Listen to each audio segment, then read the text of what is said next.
You fire up your Chevy Equinox, expecting that familiar rumble, but all you get is silence. Maybe a blinking theft light, maybe nothing. Suddenly, your car isn't a vehicle. It's a $25,000 driveway ornament. This is the anti-theft system flexing its muscles. Most people assume their battery is dead or that the starter went on strike. But that little car with a lock symbol staring at you from the dash? That's your clue. The anti-theft system, also called Passlock, has locked everything down. This happens a lot more than you'd think.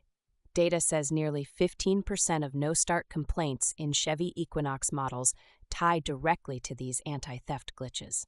And it doesn't take a car thief. Just a worn-out key or a flaky ignition cylinder can trip the system. There's nothing like sitting in the grocery store parking lot trying to start your car with your ice cream melting.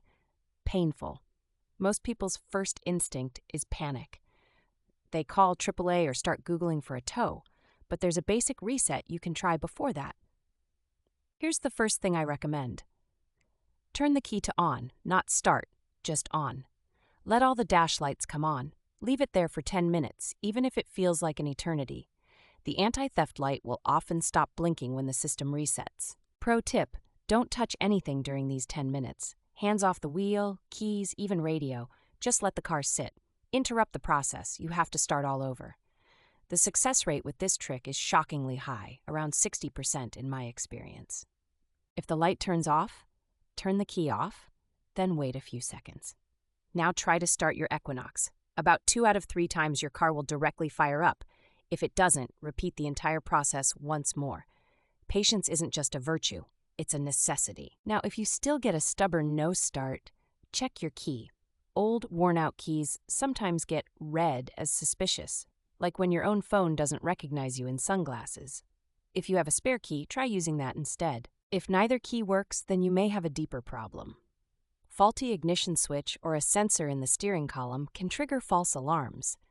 In that case, you're venturing into the $250 to $400 diagnostic zone at the dealership. Not fun money. Here's another pain point. Disconnecting the battery and reconnecting it almost never works. The anti-theft system stores its status independently. I've seen people waste 45 minutes on this, only to end up right where they started, plus with their radio presets wiped out. If you're dealing with repeats of this issue, invest in a basic OBD2 code reader. They cost less than $30 and can tell you instantly if the system is throwing a security code. It'll say something like B2960 or Passlock failure. That's your proof for the mechanic. Honestly, Chevy's anti-theft is like a bouncer who never updates his guest list. Annoying, but you can sometimes sweet-talk your way in. Just remember, don't rush the reset. Keep patience on tap, and save yourself a $120 tow bill when possible.